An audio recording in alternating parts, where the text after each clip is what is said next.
Hey there, dear listener. Tonight we're diving into the wild, twisted world of Caligula, one of Rome's most spectacularly infamous emperors. Find that perfect spot, grab your coziest blanket, and let your body just melt into whatever you're lying on, because we're about to unpack a story that'll make you question everything you thought you knew about ancient madness. You know how history loves a good crazy emperor story, right? Well, we're going to mess with that narrative tonight. What if I told you that Caligula, yes, the guy who supposedly made his horse a senator, wasn't actually losing his mind? What if all those bonkers stunts were actually the work of history's first master troll? Picture this. The dusty, sweat-soaked streets of ancient Rome. Senators whispering nervously in marble hallways, their togas probably damp with anxiety sweat. And there's Caligula, lounging on his throne with that smug little smile, orchestrating the most elaborate political performance art the world had ever seen. The guy was basically running a one-man comedy show, except the punchline was the entire Roman government. Now, here's where it gets interesting. Most of what we know about Caligula comes from ancient gossip columnists like Suetonius and Dio Cassius. These guys painted him as the poster child for imperial madness, cruel, weird, completely unhinged. They wrote about his divine delusions, his ridiculously expensive parties, and his casual approach to violence, like they were reviewing a particularly disturbing reality TV show. But what if these historians missed the joke entirely? Let's talk about Incitatus, shall we? That's Caligula's horse, the one he allegedly appointed as consul. On the surface, yeah, that sounds like the kind of thing you do when you've completely lost touch with reality. Making a horse a government official. That's insane person behavior 101. Except, maybe it wasn't insane at all. Maybe it was brilliant. Think about it. You're the most powerful man in the known world, and you're surrounded by a bunch of pompous senators who think they're hot stuff. These guys have been running Rome like their personal country club for generations. So what do? You promote a horse to their level. It's the ultimate power move. Caligula was basically saying, you know what? My horse has more dignity than any of you clowns. He wasn't losing his mind. He was making a point. A really, really sharp point, wrapped in the kind of dark humor that would make a modern satirist weep with envy. The Senate, predictably, did not find this amusing. Their relationship with Caligula started off well enough. You know, the usual mutual back-scratching that kept Roman politics running. But then Caligula started treating them like they were about as useful as a chocolate teapot. He'd bypass their procedures, exclude them from decisions, and generally treat them like the political theatre they actually were. And when they tried to push back, threats, public humiliation, the occasional political purge. Nothing says, I'm in charge, like casually mentioning that your critics might mysteriously disappear. The senators found themselves in the bizarre position of having to participate in ceremonies honoring a guy who was actively trolling them. Imagine having to pray to your boss while he's literally laughing at you. That's some next-level workplace harassment right there. Here's the thing about Caligula's whole act. The self-deification, the massive building projects, the theatrical displays of power. When you strip away the mad emperor narrative, what you're left with looks suspiciously like a calculated campaign to completely remake Roman politics. He wasn't randomly throwing money around or declaring himself a god because the voices in his head told him to. He was systematically dismantling the traditional power structure and rebuilding it with himself at the absolute center. It was political demolition disguised as imperial excess. And honestly, it kind of worked. The old guard was so busy clutching their pearls over his outrageous behavior that they missed what he was actually doing, concentrating more power in the imperial office than any emperor before him. So tonight, as you drift off to sleep in your warm, comfortable bed, think about this. Sometimes what looks like madness is actually the sanest response to an insane system. Sometimes the guy everyone calls crazy is the only one seeing clearly. And sometimes, just sometimes, the best way to expose the absurdity of power is to push it so far over the top that everyone has to see it for what it really is.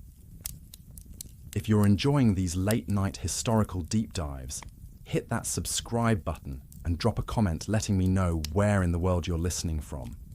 It's always amazing to think about all of us scattered across the globe, pondering the same ancient mysteries. Now, with the Roman Forum settling into shadows around us, and the ghost of Caligula's laughter still echoing off the marble columns, let's continue exploring the possibility that Rome's most notorious emperor was actually history's greatest political performance artist. So here we are, still wandering through the marble corridors of ancient Rome, trying to solve the eternal question: brilliant political satirist or genuine lunatic? And honestly, there's no better case study than the Incitatus situation. You know the one, Caligula's horse that almost became a consul. It's one of those stories that sounds so ridiculous you figure it has to be made up, except it's probably not, which makes it even more delicious. Now, if you've been drifting in and out, and hey, that's totally fine, this is literally designed to help you sleep. Let me paint you a picture of what a consulship meant in Rome. This wasn't some honorary position where you show up to cut ribbons and kiss babies. The consulship was basically the CEO position of the Roman world. These guys commanded legions, ran the government, and had their names attached to entire years. It was the kind of job that ambitious Romans spent their entire lives climbing toward, kissing the right togas, and saying the right things at the right dinner parties. And Caligula looked at this whole system and thought, you know what? My horse could do this job.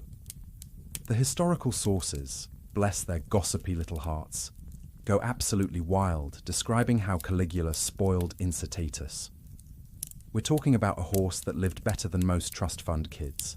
Picture this: a marble stable that probably cost more than most people's houses, an ivory feeding trough that was basically equine fine dining, purple blankets that were the ancient equivalent of designer everything, and a bridle dripping with more jewelry than a rapper's chain collection. But wait, it gets better. Some accounts claim Incitatus got oats mixed with actual gold flakes. Not gold-coloured oats. Actual gold. Because apparently, when you're the emperor of Rome and you've run out of normal ways to flex your wealth, you start feeding precious metals to your pets. The horse allegedly had his own house, not a stable, a house, complete with furniture and servants. At this point, Incitatus was living better than 99% of the Roman population, and that was probably the point. The consul thing wasn't just Caligula being weird about his pet. It was the ancient equivalent of promoting your office goldfish to CEO, just to watch your board of directors have a collective nervous breakdown. This was Caligula telling the entire Roman Senate, "You think you're irreplaceable? Watch me replace you with something that can't even talk back." Can you imagine being a senator in that moment? You've spent decades climbing the political ladder, kissing up to the right people, probably marrying your daughter off to some ghastly political alliance. Also, you can maybe, someday, achieve the ultimate honor of the consulship. And then, the emperor casually mentions that he's thinking of giving the job to his horse. The sheer audacity would have been breathtaking. This wasn't just bizarre behavior. It was surgical precision, psychological warfare. Caligula was essentially telling the entire Roman aristocracy that they were interchangeable with livestock. He was taking centuries of tradition, dignity, and political gravitas, and flushing it down the ancient equivalent of a toilet. The message was crystal clear. I am so far above your petty human politics that I can elevate an animal to your level just because I feel like it. You can almost hear the awkward silence in the Senate chambers, broken only by nervous throat clearing, and the sound of togas rustling as senators tried to figure out if this was a joke they were supposed to laugh at, or a threat they were supposed to take seriously. Spoiler alert, it was both. But Incitatus wasn't just a political prop. Caligula went full method with this performance. The horse got invited to dinner parties where he'd presumably eat and drink alongside human guests, which must have made for some fascinating table conversation. "Pass the wine, Senator Marcus. Oh, and could you grab some hay for Incitatus? He's been working so hard on that new legislation." Some sources even suggest Caligula planned to make his horse a priest and dedicate temples to him. At this point, he wasn't just mocking the Senate, he was taking a sledgehammer to Roman religion itself. The guy was basically running a one-man demolition crew on every institution that made Rome, well, Rome. Now here's where things get interesting from a historical perspective. Did Caligula actually, literally appoint Incitatus as consul? Most modern historians think it was more like a really dark joke that he kept threatening to follow through on.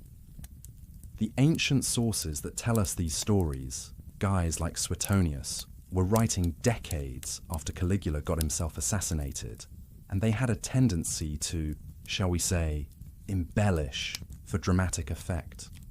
Think about the logistics for a minute. How exactly would a horse run state affairs? Would he stomp once for yes, twice for no? Would someone have to translate his neighing during Senate debates?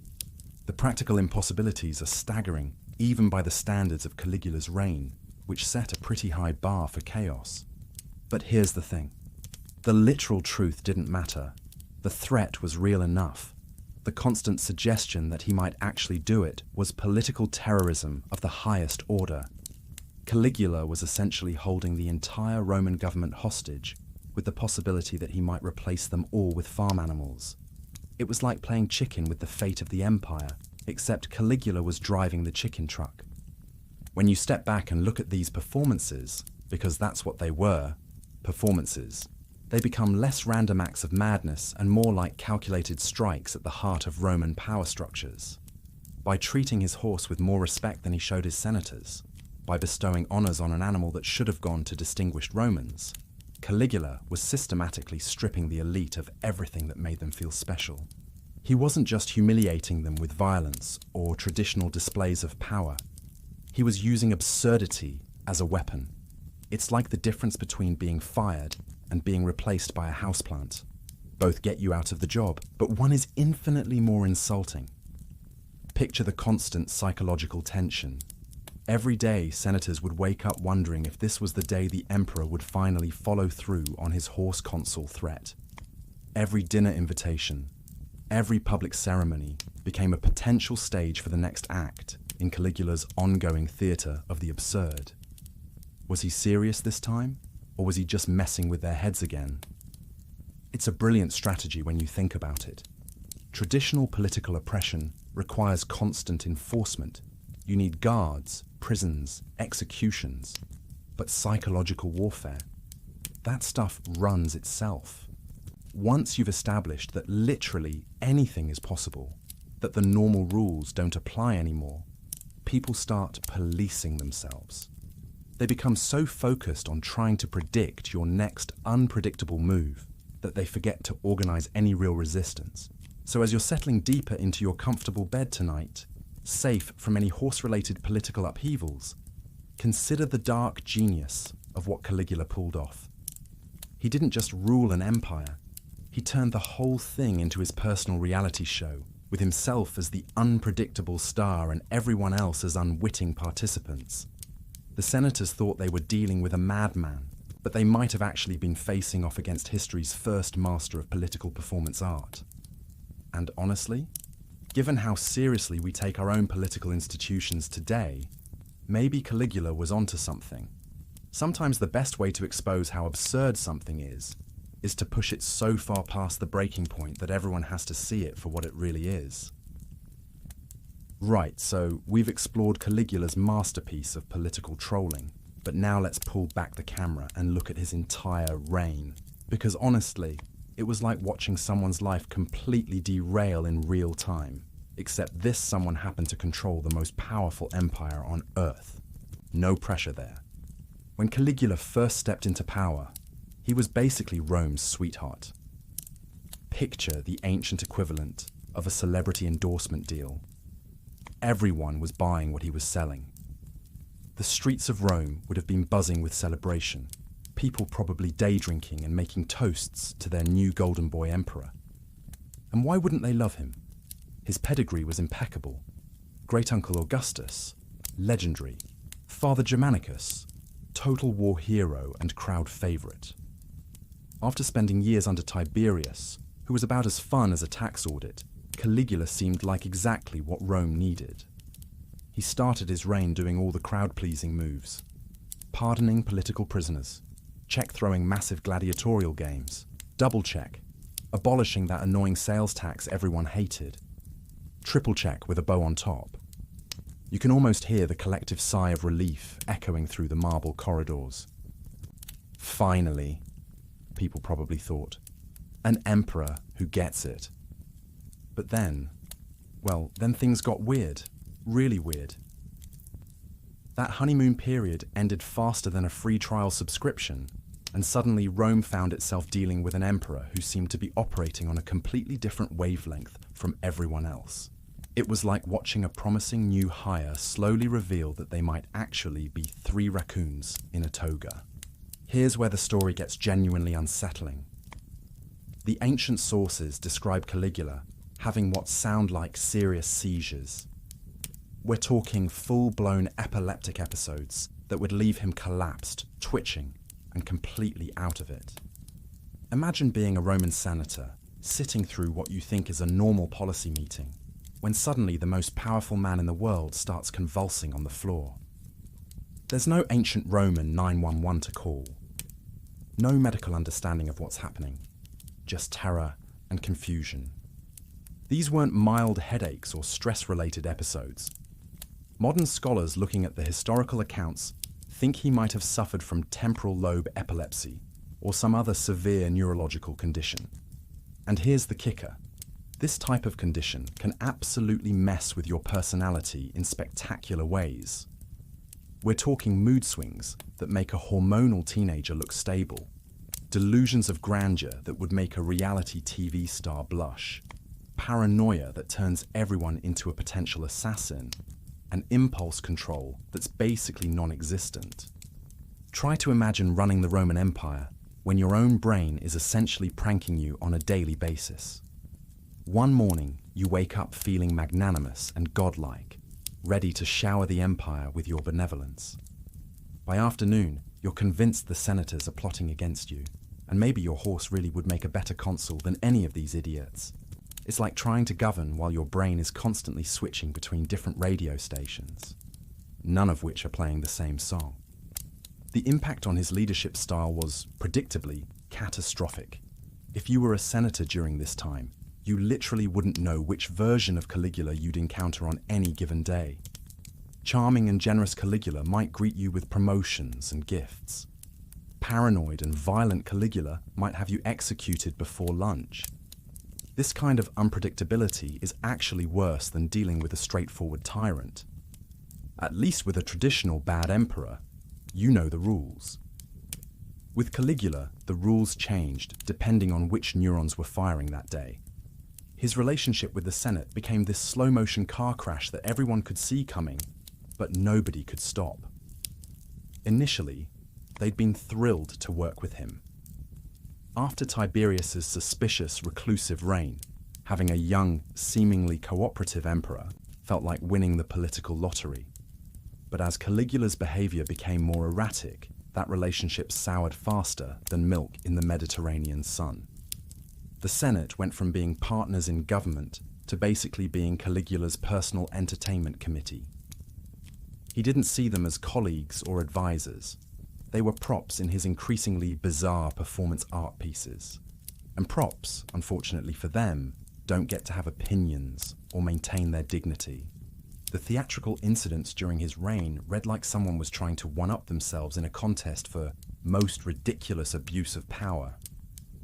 Beyond the horse consul situation, there were the purges, but these weren't your standard political executions. Caligula turned them into public spectacles. He'd execute wealthy citizens and immediately confiscate their property. But he'd do it with this weird theatrical flair that made everyone wonder if they were watching a political purge or some twisted form of entertainment. Then there were his construction projects, which seemed designed primarily to demonstrate that he could waste enormous amounts of money just because he felt like it. That bridge across the Bay of Naples, completely pointless, except as a way to show off. He built it, rode his horse across it while wearing Alexander the Great's breastplate, and then probably never used it again. It was like building a solid gold driveway, technically impressive, utterly unnecessary, and definitely the kind of thing that makes your neighbors question your life choices. And let's not forget the Great Seashell Incident. During what was supposed to be a military campaign in Britain, he apparently ordered his soldiers to collect seashells from the beach as spoils of war against Neptune. Imagine being a hardened Roman legionnaire, trained for years to conquer barbarian tribes, and your emperor tells you to go beachcombing. It's like showing up for Navy SEAL training and being handed a butterfly net. The Senate relationship deteriorated from awkward cooperation to outright psychological warfare. Caligula would force senators to run alongside his chariot like they were his personal jogging buddies. He'd humiliate them in public, treat them like servants, and then, just to add insult to injury, demand they worship him as a living god. It wasn't enough to strip them of their political power. He had to grind their dignity into dust while making them smile and say thank you. This wasn't just garden variety tyranny. This was systematic psychological demolition of an entire institution, carried out by someone who might not have been entirely in control of his own mental processes. The senators found themselves trapped in a nightmare where the rules of reality seemed to shift daily, and their survival depended on correctly guessing the mood of someone whose brain was essentially malfunctioning. So as you're lying there in your comfortable bed, safe from epileptic emperors and horse-related political drama, consider the strange tragedy of Caligula's reign. Was he a calculating political genius, using mental illness as cover for revolutionary change? Or was he genuinely a brilliant mind slowly destroying itself under the weight of absolute power and neurological chaos? The truth probably lies somewhere in that uncomfortable space between genius and madness, where a damaged brain met unlimited power and created something the world had never seen before, and hopefully will never see again. So we've established that Caligula was probably playing some next-level psychological chess with the entire Roman Empire. But let's really get into the weeds of the Incitatus situation. Because this wasn't just your garden variety, look how weird my boss's workplace story. This was political nuclear warfare disguised as a dinner party conversation about horses. Picture the consulship for a moment. This wasn't some honorary position where you show up to cut ribbons and make small talk at charity galas. We're talking about the absolute peak of Roman political achievement, the kind of job that ambitious Romans literally spent their entire lives crawling toward. These positions came with genuine power, military command, and the kind of prestige that got your name carved into marble for posterity. It was the ancient equivalent of being handed the keys to the kingdom. And then there's Caligula, probably lounging on his couch with that smug little emperor smirk, casually mentioning that he's thinking about giving this ultimate political prize to his pet horse. Just imagine the dead silence that would have followed that announcement. You could probably hear senators' sandals shuffling nervously across marble floors from 3 rooms away. Let's talk about how the Roman senators actually processed this information, because their reaction tells us everything about the psychological warfare at play here. These weren't just random government employees getting trolled by their boss. These were men who traced their lineages back centuries, who considered themselves the living embodiment of Roman virtue and tradition. They were the descendants of the guys who founded the Republic, conquered half the known world, and built an empire that would define civilization for the next 1,000 years. So when Caligula suggested promoting his horse to their level, he wasn't just being quirky. He was essentially saying, your entire identity, your family legacy, your precious traditions, all of that is worth exactly as much as my stable boy's daily routine. It was like telling the Supreme Court that you're thinking about replacing them with your golden retriever, because at least the dog knows how to sit when commanded. The psychological impact would have been devastating. Imagine being a senator, probably wearing your best toga to what you thought was an important political meeting, only to discover that your emperor considers you intellectually equivalent to livestock. These guys had probably spent decades kissing the right rings, marrying their daughters off for political alliances, and making backroom deals to climb the political ladder. And suddenly they're being told that all of that effort was meaningless because a horse could do their job just as well. But this wasn't a one-off incident. Caligula was running a systematic campaign of senatorial humiliation that would make modern workplace harassment look like gentle workplace banter. He'd force these distinguished elderly politicians to run alongside his chariot for miles, essentially turning them into his personal jogging partners. Picture dignified senators, probably wheezing and stumbling, trying to keep up with an emperor who was treating them like they were part of his morning exercise routine. He'd make them build bridges and perform manual labor, tasks that were considered beneath the dignity of Roman citizens, let alone senators. It would be like forcing the cabinet to show up for weekend construction duty just because you could. These weren't random acts of cruelty. They were calculated moves designed to strip away every last shred of dignity these men had left. Every single humiliation was sending the same message. You exist at my pleasure. Your status means nothing. Your traditions are worthless. I could replace you with anyone or anything, and the empire would function exactly the same. It was a masterclass in authoritarian psychology. Break down the existing power structure by making it seem ridiculous and arbitrary. Now, here's where it gets historically interesting.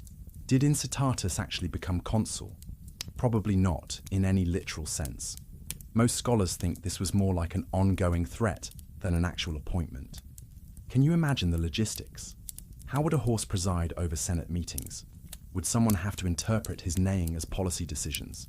The practical impossibilities are almost comical. But that's exactly the point. The threat was the weapon, not the execution. Caligula was essentially holding the entire Roman government hostage with the constant possibility that he might follow through on his most ridiculous suggestions. It's like having a boss who constantly jokes about firing everyone and replacing them with interns. Eventually, you stop being sure they're joking. The genius of this approach was that it created a permanent state of anxiety among the political elite. They couldn't organize effective resistance because they were too busy trying to figure out whether their emperor was serious about his latest absurd pronouncement. It's hard to plot a political coup when you're spending all your mental energy wondering if today's the day you get replaced by farm animals. This strategy was slowly but systematically destroying the foundations of Roman political culture. The respect for institutions, the unwritten rules of political behavior, the basic assumption that leadership positions required human beings. Caligula was taking a sledgehammer to all of it. He was showing everyone that the entire system was basically theatre, and he was the only one who got to write the script. The long-term implications were enormous. By making political institutions seem arbitrary and ridiculous, Caligula was undermining the very concept of legitimate government. When people stop believing that their leaders deserve respect, when the whole system starts looking like an elaborate joke, that's when revolutions happen, which, spoiler alert, is exactly what eventually happened to Caligula. So, as you're drifting off tonight, safe from equine political appointments and emperor-induced workplace harassment, think about the dark brilliance of what Caligula accomplished. He weaponized absurdity. He turned comedy into political control. He showed that sometimes the most effective way to destroy something isn't to attack it directly, but to make it look so ridiculous that people stop taking it seriously.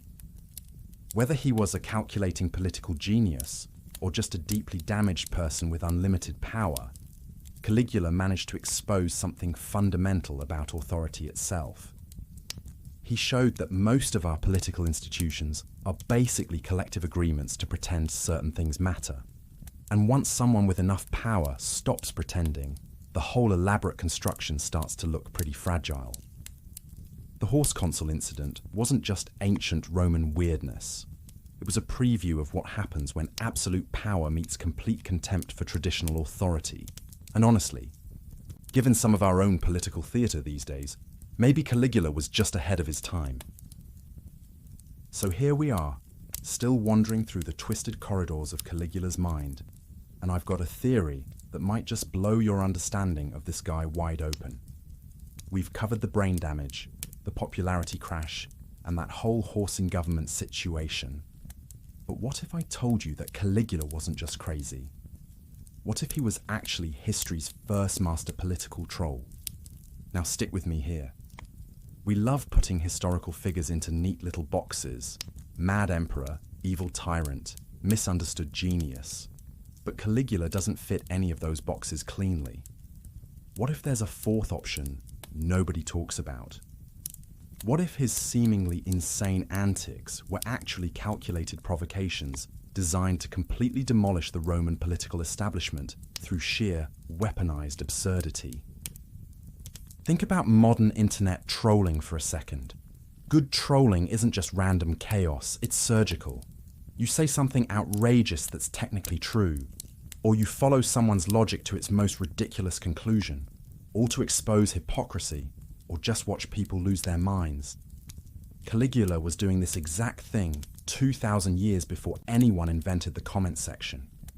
He understood that sometimes the best way to destroy something isn't with a sword, but with ridicule so devastating that everyone has to see how silly the whole system really is. Take that floating bridge he built across the Bay of Baiae. On paper, this sounds completely bonkers. Why would anyone construct a 2-mile floating bridge just to ride a horse across it? But here's the kicker.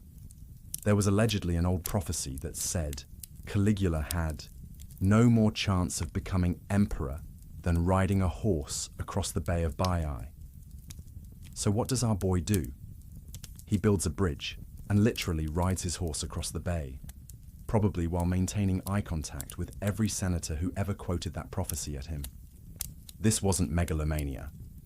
This was the ancient equivalent of responding to "that'll never happen," with a photo of you doing exactly that thing, except with unlimited imperial resources.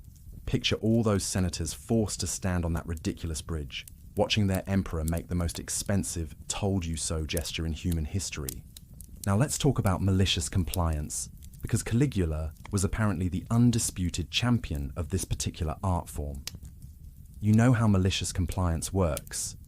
Someone gives you instructions or expectations, and you follow them so literally and extensively that you completely destroy the spirit of what they wanted while technically doing exactly what they asked for. So when someone suggested that senators should be more servile to the emperor, normal rulers might expect a few extra bows or formal ceremonies. Caligula's response? Make them literally run alongside his chariot for miles, like they're his personal jogging buddies.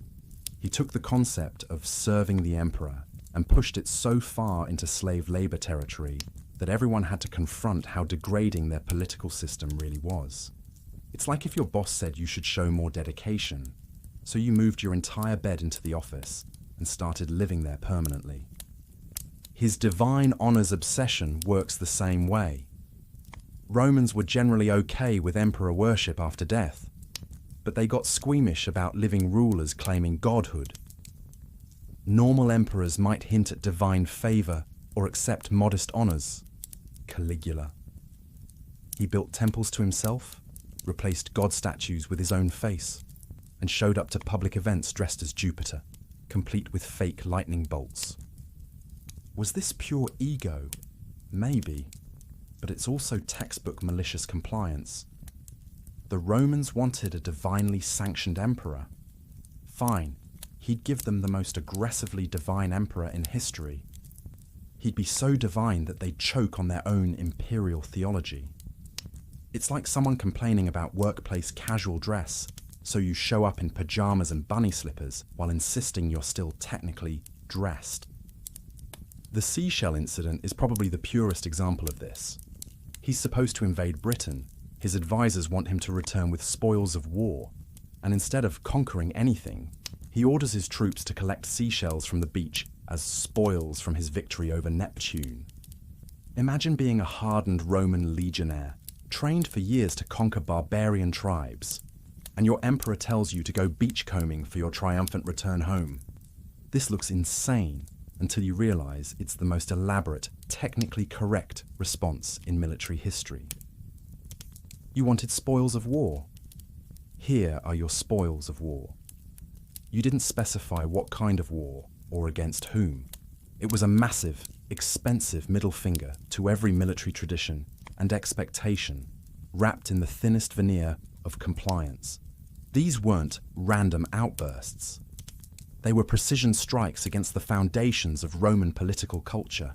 Every time he promoted his horse, every time he made senators do manual labor, every time he built something pointless just to prove he could, he was systematically exposing how arbitrary and ridiculous the whole system was. The genius of this approach was that it created a permanent state of cognitive dissonance among the elite. They couldn't figure out whether to take him seriously or not, which meant they couldn't organize effective resistance. How do you plot against someone when you're not sure if they're a dangerous maniac or just really committed to an elaborate joke? His cruel sense of humor became a weapon of mass psychological destruction. He'd invite a notoriously cheap senator to an expensive banquet and then force him to pay for everyone's meal. He'd give military honors to people who'd never seen combat, complete with ridiculous fake victory parades. These weren't just random cruelties. They were targeted demolitions of specific Roman values and expectations. The more you think about it, the more strategic it all becomes. By making everything absurd, he was stripping away the mystique and dignity that gave the Roman establishment its power. When your political institutions look like elaborate comedy skits, it's hard to take them seriously anymore. When your sacred traditions become punchlines, they stop being sacred. So as you're lying there in your comfortable bed, safe from any horse-related governmental appointments, consider this. Maybe Caligula was the first person to figure out that you can destroy a system more effectively by making it look ridiculous than by trying to fight it directly. Maybe he understood that once people start laughing at authority, that authority is basically finished. Whether he was a calculating genius or just a damaged mind with unlimited resources, Caligula managed to turn the entire Roman Empire into his personal performance art piece. He showed that absolute power, plus complete disregard for social norms, equals something the world had never seen before, and probably never wants to see again. The scariest part? It kind of worked. By the end of his reign, nobody knew what to believe anymore, and the whole concept of traditional Roman authority was in tatters. Sometimes the most effective revolution isn't about storming the palace. It's about making everyone realize the palace was always kind of silly to begin with. Let's keep following this rabbit hole of imperial dysfunction, shall we? We've covered Caligula's brain issues, his early fan club status, and his groundbreaking work in the field of political trolling. But now, we need to talk about what might be the most toxic workplace relationship in human history. Caligula versus the Roman Senate. It's like watching a really dysfunctional corporate merger play out over several years, except instead of layoffs, people got fed to lions. When Caligula first took power, the Senate was basically throwing him a welcome party. After years of dealing with Tiberius, who was about as warm and trusting as a tax auditor with trust issues, they were desperate for someone, anyone, who seemed remotely normal. Caligula rolled into town like the cool new CEO everyone's been waiting for, and the Senate was ready to give him a corporate credit card and the keys to the executive washroom. They confirmed his imperial powers so fast, you'd think they were afraid he might change his mind. And honestly, Caligula started off playing the part perfectly. He paid off debts left by his predecessor, recalled political exiles, basically gave everyone the impression that he was going to be the collaborative, Senate-friendly emperor they'd been dreaming of. If you'd been wandering around Rome in those early days, you probably would have felt that collective sigh of relief echoing off the marble columns. He even enacted some reforms that looked absolutely textbook perfect on paper. He made the state treasury records public, which sounds great, right? Transparency, accountability, very democratic and Senate-friendly.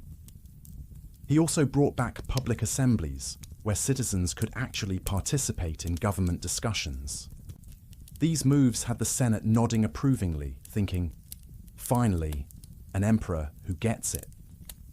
But here's where Caligula showed his true genius for bureaucratic sabotage.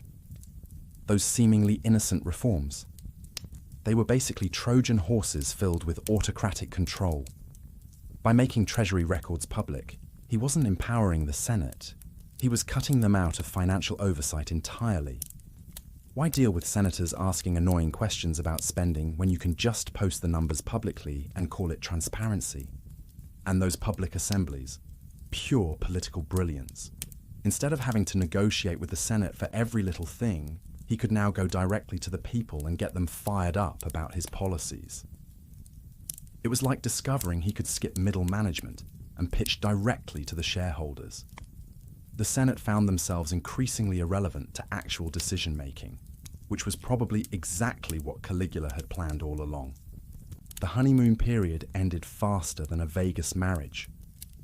That early cooperation curdled into outright hostility so quickly, you could practically see the relationship status update in real time. Caligula stopped seeing the Senate as partners in government and started viewing them as that annoying committee that keeps scheduling meetings to discuss things he's already decided. From his perspective, these guys were relics of an outdated system, desperately clinging to the illusion that they still mattered. He saw them as obstacles to his vision of absolute imperial power. Basically the political equivalent of that one co-worker who keeps insisting on following the old procedures, even after the company's been completely restructured. The Senate, meanwhile, found themselves trapped in the worst possible position. They needed Caligula for their jobs, their safety, and their social status, but they also represented the last vestige of checks and balances in the Roman system. It was like being middle management during a hostile corporate takeover. You need the new boss to keep your job, but you also know he's planning to eliminate your entire department. This is where Caligula really started flexing his creative muscles in the field of public humiliation. And let me tell you, the man had a real talent for psychological warfare. These weren't subtle office politics moves. These were grand theatrical spectacles designed to completely crush any remaining senatorial dignity. Picture this: elderly senators, men who'd spent decades building their reputations and political careers, forced to run alongside Caligula's chariot like they're his personal jogging buddies. Imagine these distinguished gentlemen, probably wheezing and stumbling in their formal togas, trying to keep up with an emperor who's essentially treating them like his fitness accountability partners. The visual alone would have been devastating. All those regular Romans getting to watch their supposedly superior leaders reduced to literal running errands. But it gets worse. He'd make them carry his litter around like they were hired help, or serve him at banquets like they were waitstaff at a fancy restaurant. Some accounts even suggest he forced senators to perform as gladiators in the arena, which is basically like making your board of directors fight each other for entertainment during the annual shareholders meeting. The message was crystal clear. You are not my colleagues. You are not my advisors. You are my servants, and I will use you however I see fit. Every degrading task was another brick removed from the foundation of their dignity, and another step toward Caligula's vision of absolute power. These public humiliations weren't random acts of cruelty, they were strategic demolition of the entire concept of shared governance. Every time he made a senator look ridiculous, He was telling the Roman world that traditional institutions were basically performance art, and he was the only real authority that mattered. His goal was simple: create a system where he held all the power, and everyone else, including the Senate, existed purely at his pleasure. By systematically degrading them, he was making it impossible for them to maintain the dignity and authority necessary for effective opposition. It's hard to organize a rebellion when you're spending all your time being publicly humiliated and trying not to get fed to exotic animals. So as you're settling deeper into your comfortable bed, safe from any horse-related political appointments or chariot jogging requirements, think about this fascinating and terrifying case study in power dynamics. Caligula managed to transform what started as a collaborative relationship into a master-servant dynamic through a combination of clever policy moves and systematic psychological warfare. His reforms were actually power grabs disguised as democratic improvements, and his public humiliations were surgical strikes against the very concept of shared authority. It's a chilling reminder of how quickly institutional power can be dismantled when someone with enough authority decides that cooperation is for suckers and absolute control is the only game worth playing. Right, so we've covered Caligula's creative approach to governance and his somewhat dysfunctional relationship with workplace authority. But here's the million denarius question. What did regular Romans actually think about all this? Because there's a pretty big difference between how the people who had to run alongside his chariot felt about him and how Joe Average Citizen experienced the Caligula administration.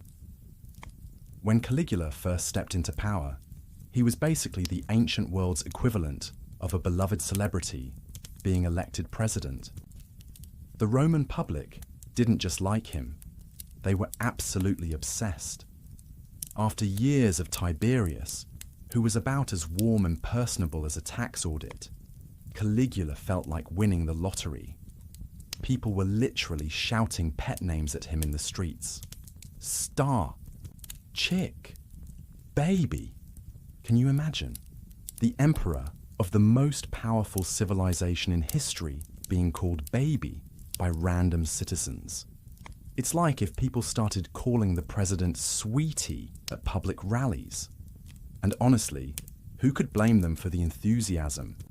Caligula knew how to throw a party. He brought back gladiatorial games with all the blood and spectacle people loved. He extended festivals like Saturnalia, basically giving everyone more paid holidays. He even provided free seating at public events, which is the ancient equivalent of making all the good concerts free. Plus, he reintroduced social clubs that helped regular people feel connected to their communities. While the senators were having nervous breakdowns over horse-related government appointments, average Romans were probably thinking, finally, someone who understands that politics should be entertaining. But here's the thing about popularity based on spectacle. It's kind of like a sugar rush. Amazing at first, then you crash hard. As Caligula's behavior went from charmingly eccentric to genuinely unhinged, public opinion started shifting. The wild spending meant higher taxes. The demands to be worshipped as a living god got weird. The casual executions stopped being distant entertainment and started hitting closer to home. It's like watching your favorite celebrity go from quirky social media posts to setting things on fire. At some point, the charm wears off, and you start worrying about the people around them. The real problems started happening outside of Rome, especially in the eastern provinces where Caligula's religious stunts caused absolute chaos. Romans were generally pretty chill about their pantheon of gods. They collected deities like some people collect vintage records. But Caligula's insistence on divine honors created massive conflicts, particularly with Jewish communities. He ordered statues of himself placed in synagogues and famously commanded that a giant statue of himself be erected inside the temple in Jerusalem. For Jewish people, this wasn't just offensive, it was catastrophically blasphemous. Imagine someone demanding you put their portrait on your most sacred family altar, except multiply that by about 1,000. The outrage was immediate and intense. Delegations were sent, protests organized, and Jewish leaders even threatened to destroy their own crops rather than allow the statue installation. These weren't minor religious disputes. They were explosive political crises that led to riots and long-term resentment throughout the Eastern Empire. Now, here's where things get historically tricky. Most of what we know about Caligula's public reception comes from ancient historians like Suetonius, Josephus, and Cassius Dio. But here's the catch. These guys were writing for the Roman elite, and many of them belonged to the aristocratic class themselves.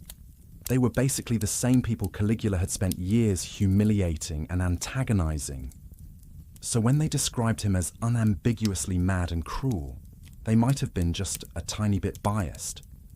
The Mad Caligula narrative became the official story, carefully crafted and promoted by the very senators who'd suffered under his rule. After all, if you've just been part of an assassination plot, you want to make absolutely sure everyone agrees the victim had it coming. The senatorial class basically ran a posthumous PR campaign to cement Caligula's reputation as a dangerous lunatic whose death was necessary for the good of Rome. This creates a fascinating split in perspectives. While the Roman public often enjoyed his spectacles and saw him as someone who shook up the boring old establishment, the aristocracy viewed him with pure hatred. Regular citizens might have cheered his games and appreciated his populist gestures, while the elite quietly plotted his downfall. It's like the difference between how fans view a controversial artist versus how critics and industry executives feel about them. The regional differences were stark too. In Rome itself, people might have been entertained by his antics and grateful for the free entertainment. But in places like Judea, his policies created genuine religious and political crises that had long-lasting consequences. The eastern provinces experienced Caligula's reign as a series of provocative insults to their deepest beliefs, while Romans at home might have seen the same actions as harmless imperial theatre. After his assassination, the posthumous image solidified around the dangerous madman narrative. While some common people probably mourned their entertaining emperor, many others likely felt relief. The constant extravagance, escalating cruelty, and unpredictable behavior had probably worn thin even among his supporters. Nobody wants to live under a ruler whose mood swings could get you killed on a random Tuesday. The final historical verdict was clear. Caligula was positioned as a cautionary tale about absolute power and mental instability. But that verdict was written by his enemies, the people he'd spent years mocking and degrading. It's like if all the reviews of a controversial movie were written exclusively by the studio executives the film was making fun of. So as you're drifting off to sleep tonight, think about this complex legacy of public opinion. Caligula managed to be simultaneously beloved and hated, entertaining and terrifying, popular and catastrophic. His story reminds us that public perception is often fractured along class lines, and that history gets written by the survivors, who aren't always the most objective observers. Sometimes the line between political genius and dangerous lunatic depends entirely on whose perspective you're reading. So here we are, dear listener, at the grand finale of Caligula's wild ride, his assassination. Because when you spend years treating the Roman elite like your personal entertainment committee and insisting everyone worship you as a living god, well, your life insurance premiums tend to go through the roof pretty quickly. The end came on January 24th, 41 AD, and it was about as subtle as a brick through a window. The motivations behind his murder weren't some simple palace intrigue. This was a perfect storm of grievances that had been building for years. Think of it like the worst possible workplace harassment situation, except the HR department had been disbanded and replaced with gladiators. At the top of the hit list were those senators who'd endured years of public humiliation. They were absolutely done with being forced to jog alongside his chariot like they were his personal fitness trainers. They were tired of kissing his feet. tired of being treated like expensive pets, and really tired of the constant threat of arbitrary execution hanging over their heads. For these guys, the assassination wasn't just about politics, it was about basic survival and recovering whatever scraps of dignity they had left. But here's where it gets interesting. Even his own bodyguards wanted him dead. The Praetorian Guard, whose literal job description was keep the emperor alive, had basically turned into an assassination planning committee. This is what happens when you consistently insult the people whose primary responsibility is standing between you and sharp objects wielded by angry Romans. The ringleader was Cassius Chaerea, a tribune of the guard who'd apparently reached his breaking point with Caligula's constant mockery. Caligula loved making fun of Chaerea's voice, calling it effeminate, and would force him to use humiliating passwords like Priapus or Venus. Imagine having to say penis god every time you wanted to enter the emperor's quarters. Eventually, you're going to start fantasizing about creative ways to end your boss's career permanently. So on that fateful day, during the Palatine Games, as Caligula was casually strolling through a secret passage to the baths, probably planning his next divine proclamation, Chaerea and his fellow conspirators jumped him. They stabbed him repeatedly, possibly as many as 30 times, which suggests they were really committed to making sure this particular problem was thoroughly solved. They also murdered his wife Caesonia and his young daughter Julia Drusilla shortly after, because apparently they believed in comprehensive family planning when it came to eliminating potential revenge scenarios. The immediate aftermath was like watching a government collapse in real time. Rome suddenly found itself in a massive power vacuum, with no clear successor, and everyone basically standing around asking, so, now what? The Praetorian Guard, having just committed regicide, were now effectively running the show, which created a tense standoff with the Senate. The senators saw this chaos as their golden opportunity to restore the Republic. For a brief shining moment, they thought they could turn back the clock and return to the good old days when they actually mattered. Picture passionate debates echoing through the Senate House, grand speeches about liberty and tradition, and probably a lot of very excited old men dusting off their Republican rhetoric. They were like a band getting back together for one last reunion tour. But the Praetorian Guard had zero interest in a political system that might reduce their newly acquired influence. Instead, they found Caligula's uncle Claudius allegedly hiding behind a curtain, which is either historically accurate or the ancient equivalent of a really good PR story. Claudius, who'd spent his whole life being dismissed as the family embarrassment due to his physical ailments and scholarly interests, suddenly found himself being proclaimed emperor by armed guards. This was basically the guards' version of corporate succession planning. Claudius seemed controllable, unlikely to cause trouble, and had the right family connections without any of Caligula's homicidal tendencies. The Senate, faced with a fait accompli backed by the only people in Rome with weapons, had no choice but to accept this development. Their republican dreams evaporated faster than water in the desert.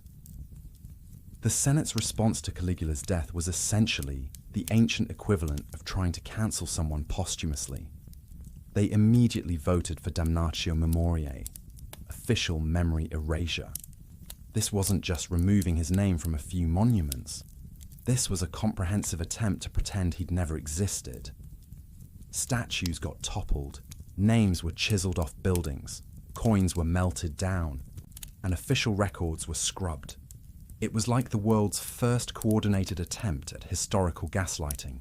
The goal was to completely cleanse the public record of his existence, to make it seem like Rome had skipped directly from Tiberius to Claudius, without any horse consul appointing madness in between. This was the Senate's final act of defiance. If they couldn't control him in life, they'd damn well try to control his legacy in death. By portraying him as an unambiguously mad tyrant, they were essentially writing the official narrative that justified his assassination and reinforced the idea that unchecked imperial power was dangerous. These condemnations profoundly shaped how history remembers Caligula, turning him into a cautionary tale about absolute power and mental instability. Ultimately, Caligula's assassination reflected the fundamental tension that had been brewing since the fall of the Republic, the clash between autocratic rule and aristocratic influence.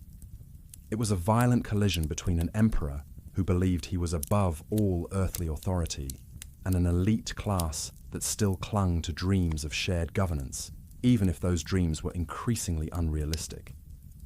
Caligula had pushed the system past its breaking point, and the system, however damaged and dysfunctional, finally pushed back with lethal force. It was a reminder that even divine emperors are vulnerable to very mortal consequences when they alienate literally everyone around them. So as you drift off to sleep tonight, safe from imperial assassination plots and divine pretensions, consider Caligula's final lesson. Absolute power might corrupt absolutely, but it also tends to make you remarkably unpopular with the people who hold the knives. His violent end marked the temporary halt of radical imperial experiments and served as a clear message that even gods can be brought down by sufficiently motivated mortals with sharp objects and workplace grievances. So here we are, having journeyed through the wild, chaotic, and frankly exhausting world of Caligula's reign. We've seen his meteoric rise, his spectacular trolling of the Roman establishment, and his inevitable bloody exit. But now comes the really interesting part. How has history remembered this guy? Because let's be honest, Caligula's posthumous reputation has gone through more makeovers than a reality TV star. For the longest time, Caligula's story was basically a historical horror movie. He was the poster child for what happens when absolute power meets complete mental breakdown. His name became shorthand for megalomaniacal insanity, the emperor who made his horse a government official and probably had conversations with statues. This image came straight from our ancient sources, those senators and historians who had every reason to paint him as history's ultimate nightmare boss. Think about it this way. Imagine if everything you knew about a controversial political figure came exclusively from their most bitter enemies' tell-all books. You'd probably get a pretty skewed picture, right? That's essentially what happened with Caligula. The guys writing his biography were the same people he'd spent years humiliating, forcing to jog behind his chariot, and generally treating like expensive furniture. Their version of events was basically, this guy was absolutely insane and definitely needed to die for the good of humanity. So for centuries, the Mad Emperor Caligula brand was firmly established. He became the ultimate cautionary tale about unchecked power, the go-to example of what happens when someone with unlimited authority completely loses their mind. History textbooks portrayed him as a ranting lunatic who declared war on the ocean and tried to make his pet horse a senator. But then something interesting happened. Modern historians, armed with psychology, neurology, and a healthy skepticism about ancient sources, started asking some uncomfortable questions. Not because they wanted to rehabilitate Caligula into some misunderstood hero. Nobody's nominating him for sainthood anytime soon. But because they realized that dismissing complex historical figures as simply crazy is kind of intellectually lazy. The medical reinterpretation angle is fascinating. Remember those ancient accounts of Caligula having seizures, hallucinations, and episodes of weakness? Modern doctors look at those symptoms and see something that looks suspiciously like temporal lobe epilepsy. This condition can cause dramatic personality changes, hypersexuality, intense religious experiences, and periods of violent behavior. Suddenly, his demands for divine worship, his erratic mood swings, and his impulsive decision-making start, looking less like random insanity and more like symptoms of a specific neurological disorder. It's like finding out that someone you thought was just really eccentric actually had a brain tumor affecting their behavior. It doesn't excuse their actions, but it certainly reframes them. Maybe Caligula wasn't choosing to be a monster, Maybe his brain was literally malfunctioning in ways that made monstrous behavior almost inevitable. Then, there's the political genius disguised as madness theory, which we've explored throughout this journey. Some scholars argue that many of his seemingly insane acts were actually brilliant pieces of political theatre. The horse consul thing? Not madness, but a calculated insult designed to show the Senate exactly how little he thought of them. The seashell collecting expedition? Not a psychotic break, but malicious compliance taken to its logical extreme. In this interpretation, Caligula wasn't crazy. He was playing four-dimensional chess while everyone else was stuck on checkers. He was systematically dismantling Roman political traditions through ridicule and absurdity, exposing the arbitrary nature of power structures by pushing them to their breaking point.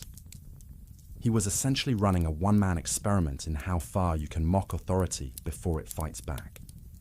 This view paints him as history's first master political troll, someone who understood that sometimes the most effective way to destroy something is to make it look completely ridiculous. His actions forced the Roman elite to confront their own powerlessness in ways that were both deeply humiliating and strategically effective. The cultural impact of his story is absolutely massive. Caligula has become the template for every fictional tyrant, every power-mad dictator in literature and film. He's the measuring stick against which we judge political excess and authoritarian overreach. But beyond just being a boogeyman for future rulers, his story has also influenced how we think about political satire and performance as tools of power. He essentially invented the concept of using absurdity as a weapon of mass political destruction. He showed that you could control people, not just through fear and violence, but through confusion, humiliation, and the constant threat of unpredictable behavior. Modern authoritarian leaders have taken notes from his playbook, using spectacle and absurdity to keep opponents off balance and critics confused. The really unsettling thing about Caligula's legacy is how relevant it feels today. In an era of political theatre, social media trolling, and leaders who seem to operate by completely different rules than everyone else, his story feels less like ancient history and more like a disturbingly familiar preview of contemporary politics. So as you're settling deeper into relaxation, let these different versions of Caligula swirl around in your mind. Was he a tragically ill man, whose neurological condition manifested as tyrannical behavior? A brilliant political provocateur who used calculated madness to expose the contradictions of power? Or maybe some disturbing combination of both? A damaged brain with unlimited authority, creating something the world had never seen before. His legacy reminds us that history is never really settled. Each generation reinterprets the past through its own lens, finding new meanings and explanations for old stories. Caligula, the emperor who demanded to be worshipped as a god, continues to challenge us from beyond the grave, forcing us to confront uncomfortable questions about power, madness, and the thin line between political genius and complete breakdown. And maybe that's the most unsettling lesson of all. Sometimes the line between calculated strategy and genuine insanity is so thin that even 2,000 years later, we still can't agree which side of it Caligula was actually on. Right, so we've been through the entire Caligula experience. The mad emperor, the ancient political troll, the guy who somehow made Roman history feel like a reality TV show. But here's the thing. If you really want to understand the spectacular train wreck of his public reign, you need to take a peek behind the palace doors. Because when you have absolute power, your personal life doesn't stay personal. Every neurosis, every family drama, every weird hobby becomes a potential government policy. Let's start with his health issues, which we've touched on before, but deserve another look. Picture this. You're a young guy who's already experienced more trauma than most people endure in a lifetime. Your dad, the beloved war hero Germanicus, dies under mysterious circumstances. Your brothers meet similarly suspicious ends. Your mother and sisters get exiled. You survive this family purge, probably by keeping your head down and your mouth shut, until suddenly you're handed the keys to the Roman Empire. Now add to that cocktail a potential neurological condition, maybe temporal lobe epilepsy, maybe something else entirely, that's causing seizures, hallucinations, and massive mood swings. Your brain is literally misfiring while you're trying to run the most powerful empire in history. It's like trying to perform brain surgery while having a stroke. The results are going to be unpredictable at best. Those grandiose delusions about being a living god. That could be neurological grandiosity, not just ego. The arbitrary executions and casual cruelty, possibly impaired emotional regulation rather than pure sadism, the hyperactivity and impulsive decision-making, classic symptoms of certain brain disorders. Suddenly, his public behavior starts looking less like calculated evil and more like unfiltered neurological chaos with unlimited political power behind it. Then there's his family life, which was scandalous even by the already pretty flexible standards of Roman aristocracy. The rumors about incestuous relationships with his sisters, particularly Drusilla, were explosive. Now, modern historians debate whether these were actual relationships or just propaganda used against him later. But here's the thing. In politics, perception is often more important than reality. Caligula didn't just allegedly sleep with Drusilla. He paraded her around publicly, treated her like his official consort, and when she died, he went completely off the rails with grief. He declared her a goddess, which was basically the ancient equivalent of changing your relationship status to, it's complicated with a deity. This wasn't just personal scandal, it was political strategy. By elevating his sisters, he was consolidating power within his immediate family and creating a quasi-divine dynasty that completely bypassed traditional senatorial influence. His personal obsessions became state policy in ways that would make modern political scientists weep. Take his passion for gladiatorial games and chariot racing. Most Roman emperors enjoyed the spectacles, but Caligula turned it into a full-blown addiction. He'd blow massive amounts of state money on increasingly elaborate games, forcing wealthy families to contribute to his entertainment budget like they were crowdfunding his hobbies. His favorite chariot team, the Greens, became basically a state-sponsored sports franchise. He'd dine in their stables, shower their drivers with gold, and probably would have given them cabinet positions if he'd thought of it. This wasn't just imperial enthusiasm, it was a way of connecting with the masses while simultaneously draining the treasury and horrifying the elite who thought such behavior was beneath imperial dignity. Then there's his sexual conduct, which ancient sources describe in terms that would make a tabloid editor blush. He allegedly had affairs with married noblewomen, prostituted aristocratic wives for money, and boasted about his conquests like he was keeping a scorecard. Whether these stories are completely accurate or partially exaggerated doesn't really matter. The perception of such behavior was politically devastating. This kind of conduct sent a clear message. Traditional social boundaries meant nothing to him. Marriage contracts, family honor, aristocratic dignity, all just suggestions that he could ignore whenever he felt like it. For the elite families who needed to maintain their reputations to preserve their power, having an emperor who might publicly humiliate their wives was absolutely terrifying. The impact on his reputation was predictably stark. The aristocracy saw all of this as clear evidence that he was morally bankrupt and unfit to rule. They looked at his health issues, his scandalous relationships, his frivolous spending, and his sexual misconduct, and concluded that he was everything a Roman emperor shouldn't be. These personal failings became justification for their growing hatred and eventual assassination plot. But here's the interesting part. The common people might have seen some of this stuff differently. His over-the-top grief for Drusilla probably looked like genuine human emotion to people who were used to distant, formal rulers. His obsession with games and races might have seemed like an emperor who actually shared their interests. His scandalous personal life could have been viewed as just what you'd expect from someone with unlimited power and no consequences.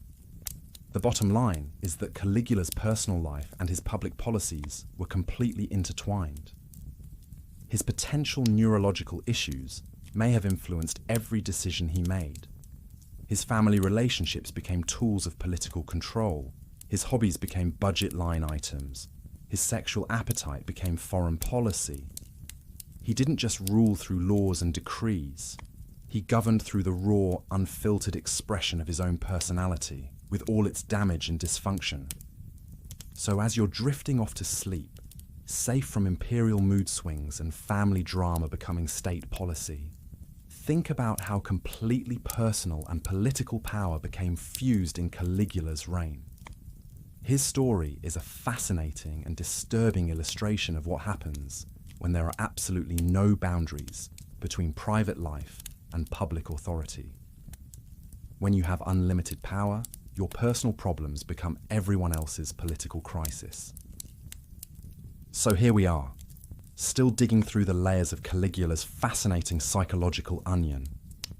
We've covered his potential brain damage, his dysfunctional family dynamics, and how the world saw him. But there's one more angle that really makes his whole reign click into focus: his absolutely masterful, terrifyingly effective use of dark humor as a weapon of mass political destruction. You know how some people use humor to break tension or make friends? Well, Caligula flipped that script completely. For him, humor wasn't about connecting with people. It was about psychologically demolishing them. He basically invented the concept of comedy as a form of warfare, except instead of getting bad reviews, his bombing performances could literally get you executed. Think of him as history's first stand-up comedian with unlimited power and absolutely zero empathy. His material was brutal, his timing was perfect, and his audience was a captive one in the most literal sense possible. Nobody could leave early, nobody could heckle back, and if you didn't laugh at his jokes, you might not make it home for dinner. Let's dive into his greatest hits, his comedy special from hell. We've already talked about the incitatus situation, which was basically a 40-minute bit about how much he thought the Senate sucked. Appointing his horse to the consulship wasn't random craziness. It was a perfectly crafted piece of political satire. He was essentially saying, "You guys think you're so important. Watch me give your most prestigious job to something that literally eats hay and can't even talk." It was the ancient equivalent of replacing your entire management team with houseplants just to prove a point. Then there was his ongoing harassment campaign against Cassius Chaerea, the guard who eventually decided enough was enough and introduced Caligula to several sharp objects. Caligula spent years tormenting this guy, constantly making fun of his voice, forcing him to use embarrassing passwords and calling him feminine names. It was like the world's worst workplace bullying situation, except the bully happened to control the entire Roman Empire. This wasn't just casual meanness, it was systematic psychological warfare disguised as comedy. Caligula was slowly breaking down this man's dignity, piece by piece, probably because he found it entertaining. The irony, of course, is that the guy he picked on the most ended up being the one to permanently cancel his comedy career. Sometimes your audience fights back. His dinner parties were legendary for all the wrong reasons. Imagine getting invited to what you think is a nice social gathering, only to discover it's actually a twisted game show where the prize for losing is immediate execution.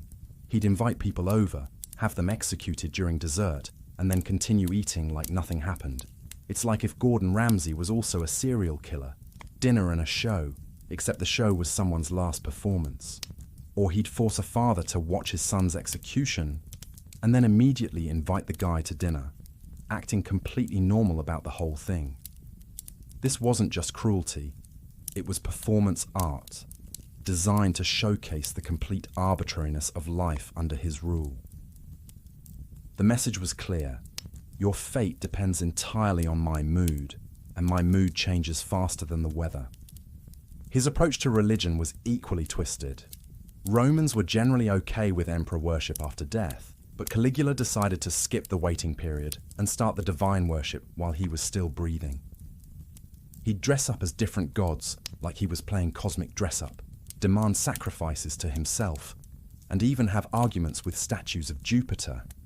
Picture him yelling at a marble statue, "Come on, fight me! I dare you!" It was religious satire taken to its logical extreme. This wasn't genuine religious belief.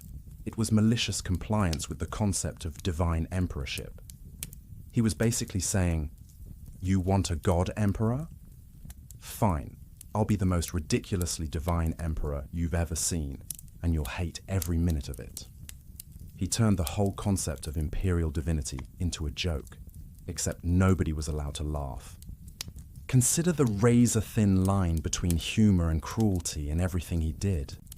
In Caligula's world, these weren't separate categories. They were the same thing. His jokes always came with teeth.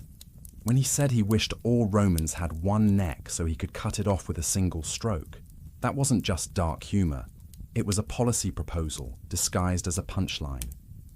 He'd give prestigious positions to completely unqualified people just for the comedy value of watching them fail spectacularly. It was like appointing a kindergartner as your company's CFO just to see what would happen, except the consequences were measured in human lives rather than quarterly earnings. His twisted sense of humor was a constant reminder that absolutely nothing was sacred in his world. Traditional values, religious beliefs, political institutions, everything was fair game for his comedy routine. He was essentially running a one-man roast of the entire Roman Empire, except the audience was being held at sword point. So as you're settling deeper into your comfortable bed, safe from imperial comedy shows and horse-related government appointments, think about how Caligula weaponized laughter. He turned humor into a tool of domination, using jokes to divide and conquer rather than unite and heal. His reign was basically one long dark comedy special, where the punchlines were people's lives, and the only person laughing was the guy with all the power. It's a chilling reminder that humor, like any other human tool, can be twisted into something truly dangerous when it's wielded by someone with unlimited authority and absolutely no moral boundaries. Caligula proved that sometimes the scariest tyrants aren't the ones who rule through fear alone. They're the ones who make you laugh while they're destroying everything you hold dear. Right, so we've been deep diving into Caligula's personal brand of imperial chaos, his weaponized humor, and his spectacular flameout. But to really understand what made his reign so uniquely bonkers, we need to step back and look at the bigger picture. Think of the Roman Empire as a massive family corporation, the Julio-Claudian dynasty, Inc., and Caligula was basically the rebellious middle child who inherited the business and immediately set the whole thing on fire. Caligula didn't just wake up one day and decide to become emperor. He was part of an established imperial franchise, a carefully constructed political dynasty that had been running Rome for decades. His rise to power was especially significant because he was following Tiberius, his adoptive grandfather, and honestly, Tiberius was the kind of boss who made everyone dream about early retirement. Picture Tiberius as that paranoid micromanager who starts working from home and never comes back to the office. He was competent at the administrative stuff, sure, but he was also increasingly suspicious of everyone around him. He ruled from his private island retreat on Capri, probably sending passive-aggressive emails to the Senate while completely avoiding actual human contact. His reign was basically a 17-year exercise in how to make everyone terrified of getting called into HR. The guy had a serious addiction to treason trials, which were essentially the ancient equivalent of corporate purges, where people disappeared for having the wrong opinion in a meeting. By the end of his reign, the political climate in Rome felt like working for a company where anyone could be fired at any moment, for reasons that made sense only to the increasingly paranoid CEO. So when Caligula took over, it was like the entire empire collectively exhaled in relief. Here was this young, charismatic guy from a beloved military family, promising to bring back the fun and get rid of his predecessor's reign of terror. He started by doing everything people wanted, pardoning political prisoners, throwing massive parties, giving everyone raises. It was like getting a new boss who immediately cancels all the stupid meetings and orders pizza for the whole office. But here's where things get interesting when you compare imperial management styles. Tiberius was old-school corporate. He respected the traditional hierarchy, at least publicly, and worked within existing systems even while secretly undermining them. He was the kind of leader who'd eliminate rivals through proper channels, using legal proceedings and bureaucratic processes to destroy people's careers. Caligula, on the other hand, was like a tech startup founder who decides all traditional business practices are obsolete. He didn't just ignore the corporate hierarchy, he actively mocked it. While Tiberius operated behind the scenes, like a political assassin in a suit, Caligula was performing his power grabs in broad daylight with a megaphone and theatrical lighting. Where Tiberius was subtle and manipulative, Caligula was about as subtle as a fireworks display in a library. He didn't just want power, he wanted everyone to know he had it, to watch him use it, and to understand that their comfort depended entirely on his mood. He turned imperial authority into performance art. Then came Claudius, the uncle who literally got the job by hiding in the closet during the company-hostile takeover. Poor Claudius was basically handed a business that had been set on fire and told to make it profitable again. His whole reign was an exercise in damage control, trying to restore some dignity to the imperial brand, work collaboratively with the Senate, and convince everyone that not all emperors were completely insane.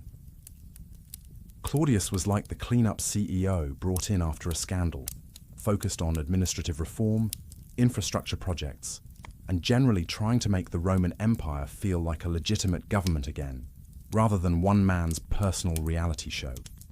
So Caligula's reign stands out as this wild, chaotic intermission between two much more conventional rulers. This whole mess of imperial succession created a deeply unstable political environment that probably drove Caligula's behavior and definitely contributed to his violent exit strategy. The fundamental problem with the Roman Empire was that nobody had really figured out how to balance one-man rule with any meaningful checks and balances. It was like trying to run a democracy where one person gets to make all the decisions. The contradictions were always going to cause problems. Caligula just decided to blow up these contradictions instead of managing them. Instead of carefully navigating the tension between imperial power and senatorial dignity, he chose to demonstrate that senatorial dignity was completely meaningless. Instead of pretending to respect republican traditions, he showed everyone that those traditions were just elaborate theater. The Senate still had dreams of their old authority, even though those dreams were increasingly divorced from reality. They were like middle management in a company that had been bought out. Technically still important, but actually powerless. Caligula's behavior pushed them so far into irrelevance that their only option left was to stage a violent corporate coup. Was Caligula's reign a reaction against Tiberius, or a logical continuation of imperial power? That's actually a fascinating question. In some ways, he was definitely the anti-Tiberius. People loved him initially precisely because he was everything his predecessor wasn't. Young, engaging, generous with public entertainment, and willing to show his face in Rome. He brought back the glamour and spectacle that Augustus had perfected but Tiberius had abandoned. But in other ways, Caligula was just taking the imperial system to its logical conclusion. Augustus had created a system where one person held military, religious, and political authority, but he'd been careful to dress it up in republican costumes. Tiberius had exercised that power more openly, but still worked within traditional frameworks. Caligula simply stripped away all the pretense and showed everyone what absolute power actually looked like when you stopped pretending it was something else. His theatricality, his divine pretensions, his complete contempt for the Senate. These weren't random acts of madness. They were a brutally honest expression of what the Principate had always been designed to become. He just got there faster and more dramatically than anyone expected. He was basically the imperial system's ID, expressing all the authoritarian impulses that previous emperors had kept carefully hidden. So as you're drifting off to sleep tonight, safe from dynastic power struggles and imperial succession crises, think about how Caligula fit into this larger pattern of Roman politics. His reign was a brief, violent, and unforgettable chapter in a much longer story about power, authority, and the inherent instability of autocratic systems. He was simultaneously a product of his political environment and a revolutionary force that changed it forever. He showed Rome exactly what kind of monster their carefully constructed imperial system could create when the wrong person got control of it. And in doing so, he forced everyone to confront the uncomfortable truth about the power they've been willing to give to one man. So we've been through Caligula's greatest hits: the brain damage, the family scandals, the weaponized comedy routines, and his place in the imperial dynasty. But now it's time to talk about the other star of this political horror show, the Roman Senate. Because their relationship with Caligula wasn't just dysfunctional.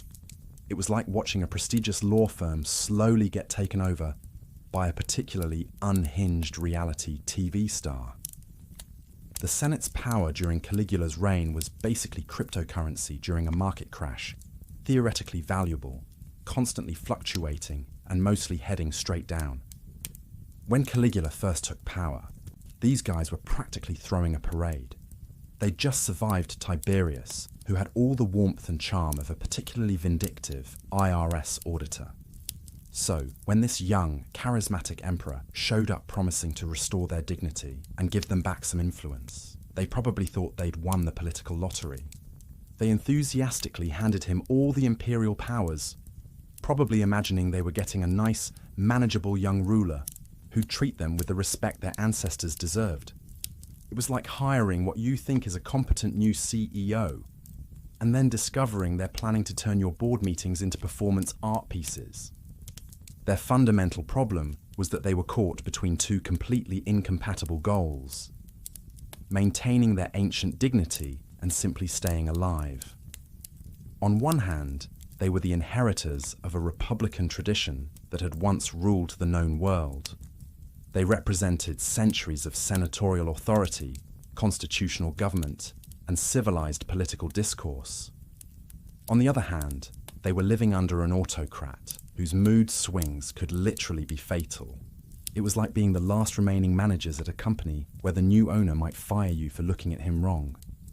They were constantly trying to figure out how to preserve some semblance of their old authority while not getting themselves executed for having too much pride.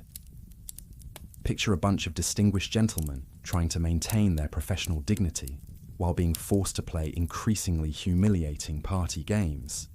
This impossible situation created a breeding ground for conspiracy theories, actual conspiracies, and a lot of very nervous conversations in dark corners.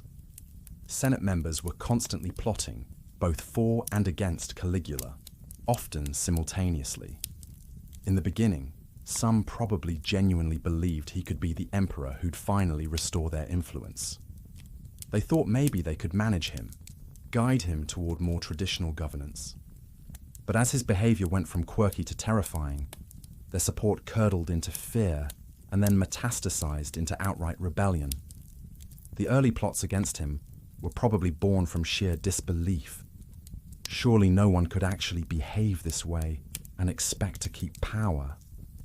Surely reasonable people would step in and restore some sanity to the situation. Unfortunately for them, Caligula had developed a real talent for sniffing out these conspiracies.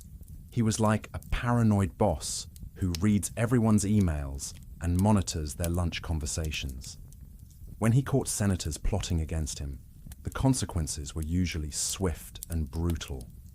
One senator, Sextus Popinius, was reportedly starved to death because Caligula thought his dreams about killing the emperor constituted treason.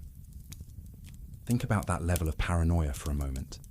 You literally weren't safe from imperial wrath even in your own subconscious. It was like working for someone who could fire you for having stress dreams about your job. The psychological pressure must have been absolutely crushing, knowing that any thought, any expression, any casual comment could be interpreted as treason and result in your death. The Senate's role in Caligula's downfall was mostly indirect, but it was absolutely crucial. While the actual assassination was carried out by the Praetorian Guard, the climate of fear and desperation that made such an extreme action seem necessary was largely created by Caligula's systematic humiliation of the senatorial class. Their constant terror, their public emasculation, their complete powerlessness, all of this contributed to an environment where violent regime change felt like the only viable option. The conspiracy grew out of a very real understanding that if they didn't act, their entire way of life would be eliminated. It wasn't just about individual survival anymore. It was about whether the concept of Roman dignity itself would survive Caligula's reign. They were facing institutional extinction, and that made desperate measures seem reasonable. After the assassination, the Senate immediately tried to stage what was essentially a corporate comeback. For a brief, glorious moment, they declared their intention to restore the Republic and reclaim their ancestral authority. It was like middle management trying to take control after the CEO gets fired. Lots of enthusiasm, grand declarations about returning to traditional business practices, and probably some very optimistic strategic planning sessions. They moved quickly to implement damnatio memoriae against Caligula, which was basically the ancient equivalent of trying to delete all traces of a disgraced executive from the company website. They wanted to tear down his statues, melt his coins, chisel his name off buildings, and generally pretend the whole nightmare had never happened. It wasn't just petty revenge, it was a desperate attempt to rewrite history and erase the memory of their own powerlessness. But their Republican restoration lasted about as long as a New Year's resolution. The Praetorian Guard, having just demonstrated their ability to make and unmake emperors, weren't particularly interested in handing power back to a bunch of senators who'd just proven they needed bodyguards to handle their political problems. The Guard had discovered they held the real power in Rome, and they weren't about to give it up for the sake of constitutional nostalgia. They found Claudius hiding behind a curtain, probably the most reluctant job interview in history, and proclaimed him emperor. The Senate, faced with armed guards and no military support of their own, had to accept this development and acknowledge Claudius as their new boss. It was a harsh reminder that in the imperial system, actual power came from controlling the military, not from having impressive ancestry or constitutional authority. This whole episode perfectly illustrates the tragic trajectory of the Roman Senate under the Empire. They'd gone from being the governing body of a republic to being essentially a very expensive advisory committee, whose advice could be ignored at will. Caligula didn't create this power imbalance. He just stripped away all the polite pretenses that had been hiding it. So as you're drifting off to sleep tonight, safe from imperial mood swings and senatorial power struggles, think about this fascinating case study in institutional decline. The Roman Senate's dance with Caligula shows us how even the most prestigious institutions can be reduced to irrelevance when they're forced to choose between dignity and survival. Sometimes the choice isn't really a choice at all. It's just a question of how gracefully you can manage your own obsolescence. Right, so we've covered Caligula's neurological issues, his toxic family dynamics, his comedy career from hell, and the Senate's slow-motion institutional collapse. But now, we need to talk about his most audacious career pivot, deciding to become a god while still being alive to enjoy the perks. Because apparently, ruling the Roman Empire wasn't enough. He needed to add deity to his LinkedIn profile. Now, Romans had a pretty civilized approach to emperor worship. They'd wait for you to die first, then maybe, if you'd been a decent ruler, they'd build you a temple and add you to the pantheon. It was like a posthumous Hall of Fame induction, respectful, traditional, and most importantly, it avoided the awkwardness of having to worship someone who who might still be picking food out of their teeth at dinner parties. Caligula looked at this system and thought, why wait? He basically decided to skip the death requirement and fast-track himself to godhood. He declared himself a living deity and started blurring the lines between political and religious authority like he was using a flamethrower instead of a pencil eraser. The guy ordered temples built to himself while he was still breathing, which is like commissioning your own statue for the company lobby before you've even finished your first week on the job. He didn't just stop at temples either. He established an entire college of priests devoted to his personal divine cult, and naturally appointed himself as the head priest. So he was simultaneously the emperor, the god, and the guy in charge of his own worship services. It's remarkably efficient from an organizational standpoint.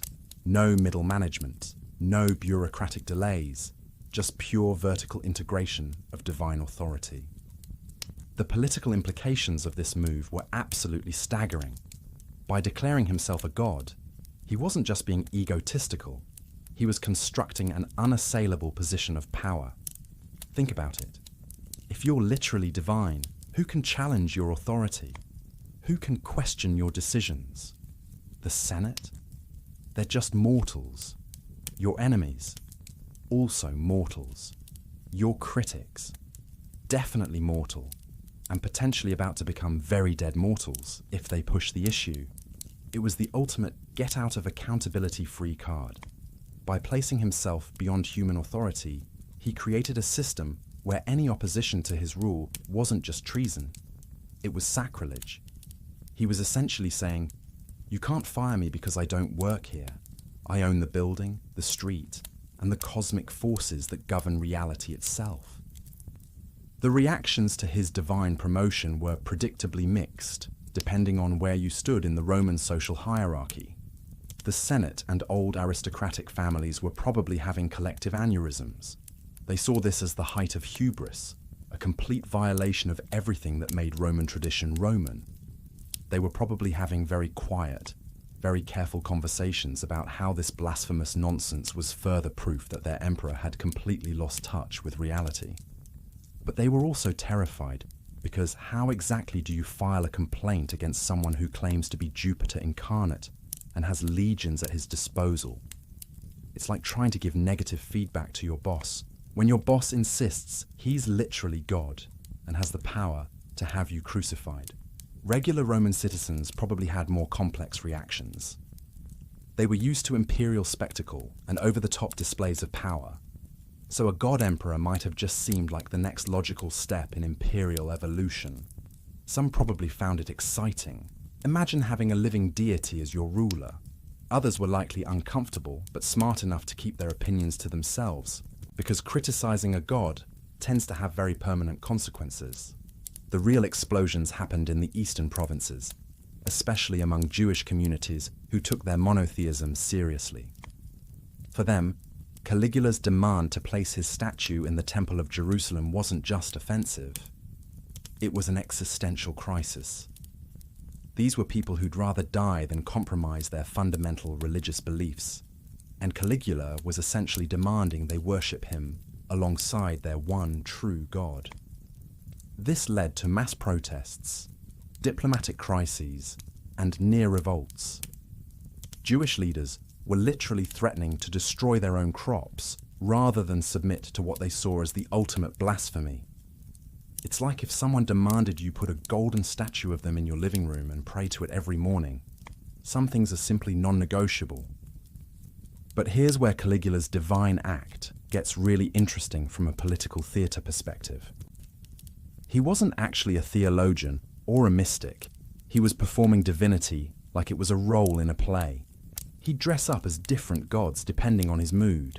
Jupiter one day, Apollo the next, maybe Mercury if he was feeling particularly speedy.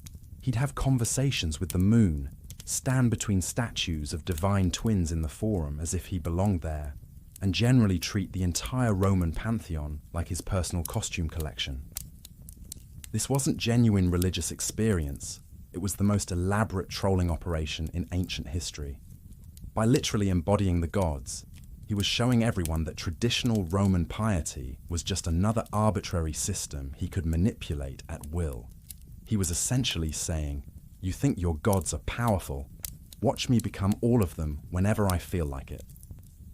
The theatrical aspect of his religious performances was pure political genius, wrapped in what looked like complete insanity. Every time he dressed up as a god, every time he demanded worship, every time he had conversations with statues, he was demonstrating that he could rewrite the rules of reality itself.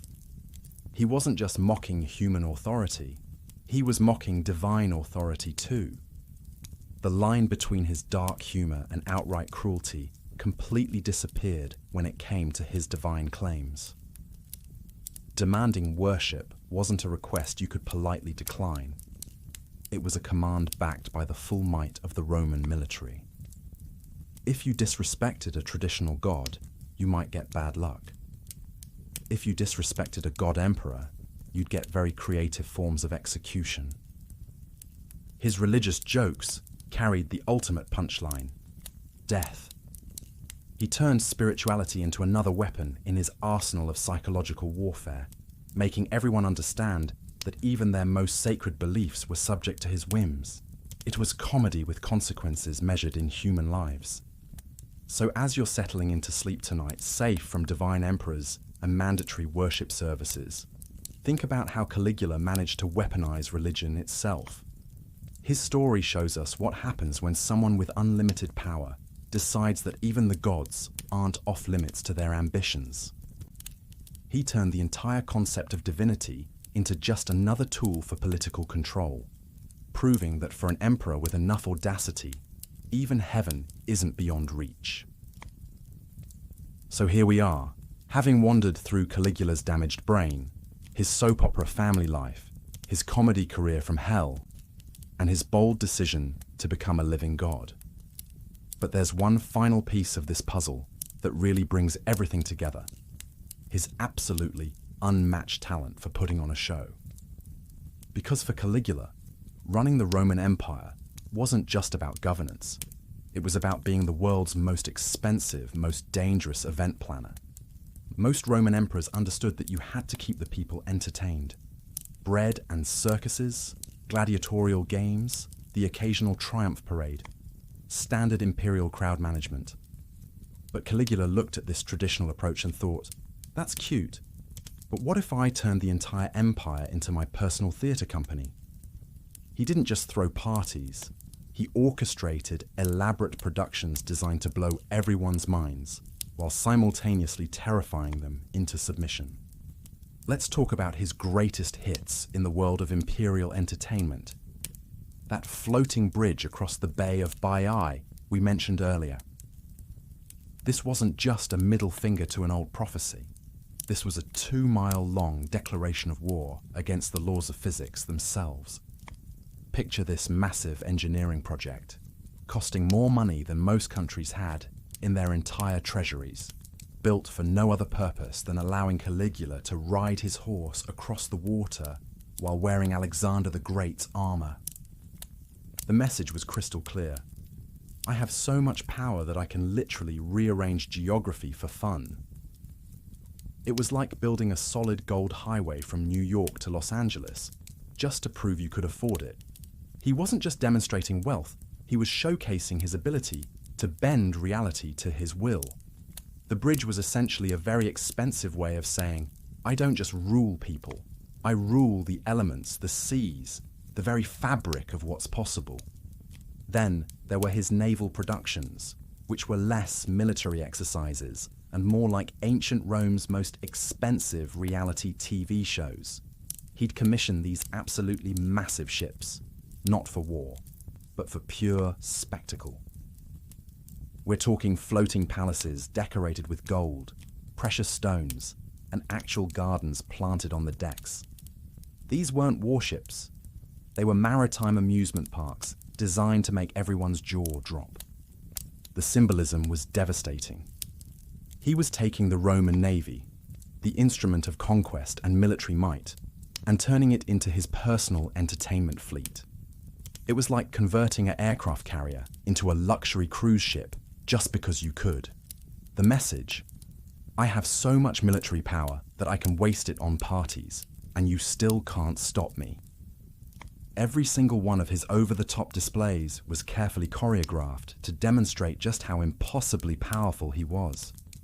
When he ate meals off plates made of crushed pearls, he wasn't just being wasteful, he was turning precious commodities into disposable dinnerware. When his horse ate from an ivory manger, he was demonstrating that even his pets lived better than most aristocrats. It was symbolic warfare against traditional values, showing that he could take anything people considered valuable and turn it into a meaningless prop in his ongoing performance. The psychological impact of all this theatre was absolutely brutal, but it affected different groups in completely different ways. For the Senate and the elite, these spectacles were like watching their own funeral preparations. Every grand display reminded them of their complete powerlessness. Their wealth could be confiscated to fund his next production. Their lives could be ended for his entertainment. Their dignity was already being systematically demolished. They were essentially a captive audience being forced to applaud their own subjugation. Imagine having to attend your boss's expensive hobby presentations while knowing that your retirement fund is paying for them, and your job security depends on how enthusiastically you clap. The constant theatricality kept them perpetually off balance, never knowing which of his proclamations were serious policy and which were just elaborate psychological torture. For regular Romans, though, the experience was probably more like getting free tickets to the most expensive show in history. They got free entertainment, spectacular displays of Roman power, and a front row seat to imperial magnificence. They could brag to their neighbours about their emperor who could build bridges across the sea and turn warships into floating gardens. The sheer scale of his spectacles probably made them feel like they were part of something historically significant. Plus, there's something to be said for the distraction factor. While everyone was watching Caligula's latest production, they might not have been paying as much attention to his more troubling policies or the very real danger faced by anyone who got on his bad side. When you step back and look at Caligula's approach to spectacle, you realize he was basically inventing the authoritarian playbook that would be used by dictators for the next 2,000 years. He understood that raw power isn't enough. You need to make people feel that power, to overwhelm their senses and their judgment with displays so magnificent and terrifying that resistance seems pointless. Think about every massive military parade, every overwhelming rally, every authoritarian leader who's ever tried to intimidate through sheer visual impact. They're all following Caligula's template. Use spectacle to project invincible power, create awe that borders on fear, and remind everyone that opposing such might is futile. Caligula stripped away the modest republican facade that even Augustus had maintained. He took imperial power and made it loud, flashy, impossible to ignore, and absolutely terrifying. He proved that if you control the show, you can control the audience, even if that audience happens to be an entire civilization. His spectacles weren't just entertainment. They were political weapons designed to reshape how people thought about authority itself. By making his power so visible, so overwhelming, so beyond normal human experience, he was essentially reprogramming Roman society to accept a new reality, where one man's whims became the organizing principle for an entire empire. So as you're drifting off to sleep tonight, safe from floating bridges and naval garden parties, think about the enduring power of spectacle in politics. Caligula's reign shows us that sometimes the most dangerous leaders aren't the ones with the biggest armies. They're the ones who understand how to put on the biggest show. His story remains a chilling reminder that when authority becomes performance art, the line between entertainment and tyranny disappears completely. So here we are, dear listener, at the end of our wild ride through the twisted world of Emperor Caligula. We've dissected his potentially misfiring brain, his soap opera family dynamics, his career as history's first political comedian, his decision to become a living god, and his mastery of authoritarian theatre. Now, as the shadows lengthen across ancient Rome, it's time to wrestle with the big question that's been lurking underneath everything. Was this guy actually insane? Or was he the most brilliant political troll in human history? It's a question that refuses to give us a clean, satisfying answer. And honestly, that might be the most unsettling thing about Caligula's entire story. We want our historical villains to be clearly categorizable: mad or bad, genius or lunatic, victim or perpetrator. But Caligula exists in this uncomfortable grey area that makes everyone squirm a little. On one hand, the case for completely bonkers is pretty compelling. The ancient sources describe behavior that sounds absolutely unhinged. Random executions, conversations with statues, declaring war on the ocean, the whole horse consul situation. Add in those accounts of seizures, hallucinations, and weird physical symptoms, and you've got what looks like a textbook case of someone whose brain had basically gone rogue while their body happened to be running the Roman Empire. If his neurons were literally misfiring, maybe because of temporal lobe epilepsy or some other neurological disaster, then a lot of his actions start looking less like calculated evil and more like tragic consequences of a damaged mind with unlimited resources. It's like giving someone with severe mental illness the password to the nuclear codes. The results are going to be unpredictable and probably catastrophic, but not necessarily intentional. But then you remember the sheer surgical precision of some of his moves, the way he systematically demolished the Senate's dignity, the calculated irony of promoting his horse to mock the entire political establishment, his use of malicious compliance to expose the absurdity of Roman traditions. These weren't random outbursts from a malfunctioning brain. They were laser-guided strikes against specific targets, designed to achieve very particular psychological and political effects. The horse consul thing, for instance, wasn't just random weirdness. It was a perfectly crafted piece of political satire that simultaneously humiliated the Senate, mocked Roman traditions, and demonstrated his absolute power. That's not the work of a madman. That's the work of someone who understood exactly how to weaponize absurdity for maximum political impact. The truth probably lies somewhere in that uncomfortable space between genius and insanity, where a potentially damaged mind met unlimited authority and created something the world had never seen before. Maybe his neurological issues didn't make him crazy. Maybe they just removed whatever internal filters might have prevented him from acting on his most cynical political instincts. Or maybe the illness gave him a convenient excuse for behavior that was, at its core, purely strategic. It's hard to argue with someone's political decisions when they can always fall back on, "Sorry, my brain made me do it," as a defense. And this brings us to one of the most frustrating aspects of studying ancient history.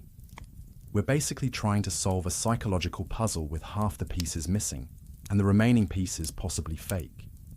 Our main sources for Caligula's story were ancient historians who had their own agendas, biases, and dramatic sensibilities. They weren't writing objective medical case studies. They were crafting entertaining narratives for audiences who loved juicy political scandals. Suetonius, our primary source, was writing decades after Caligula's death for an audience that already believed he was a monster. Josephus was focused on Jewish-Roman relations and had every reason to portray Caligula as a religious villain. Cassius Dio was writing centuries later, probably using sources that were already corrupted by generations of gossip and political spin. We don't have Caligula's medical records. We don't have his personal diary entries. We don't have objective contemporary accounts from neutral observers. What we have is basically ancient tabloid journalism filtered through 2 millennia of historical telephone, where each retelling might have added or subtracted details to make the story more dramatic or politically useful. So we're left to ponder some pretty uncomfortable questions about power, sanity, and resistance. How much of political behavior is just psychology writ large? Can someone be simultaneously brilliant and completely unhinged? How do you tell the difference between calculated cruelty and genuine mental illness when the person in question has unlimited power to act on their impulses? Caligula's story forces us to confront the unsettling reality that these categories might not be as distinct as we'd like them to be. Maybe the line between political genius and dangerous madness is so thin that it's basically meaningless. Maybe what matters isn't whether someone is clinically insane, but whether they're willing to use whatever tools, including their own psychological damage, to achieve their goals. And what does it say about Roman society that they allowed someone like this to reach absolute power in the first place? What institutional failures, what cultural blind spots, what systemic weaknesses made Caligula's reign possible? These aren't just ancient history questions. They're uncomfortably relevant to any society that concentrates too much power in too few hands. As you're settling deeper into your comfortable bed tonight, let these questions drift gently through your mind, like smoke from an ancient oil lamp. Caligula's reign might have been brief, but it was a concentrated dose of everything that can go wrong when absolute power meets a mind that operates outside normal human boundaries. His story reminds us how fragile our historical understanding really is, how easily narratives get shaped by the winners, the survivors, the people with the biggest axes to grind, how thin the line is between reported madness and documented tyranny, how memory itself can be weaponized by those who get to write the official version of events.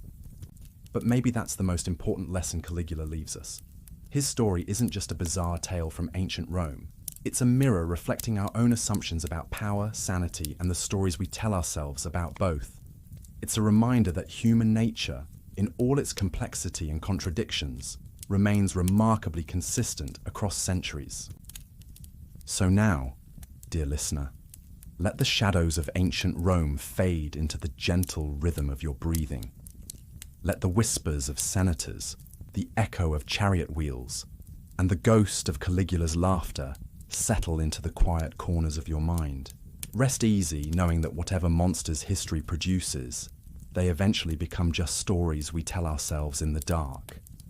Cautionary tales that help us understand the eternal dance between power and madness, between authority and absurdity. Sleep well, and thank you for joining me on this strange journey through one of history's most enigmatic figures.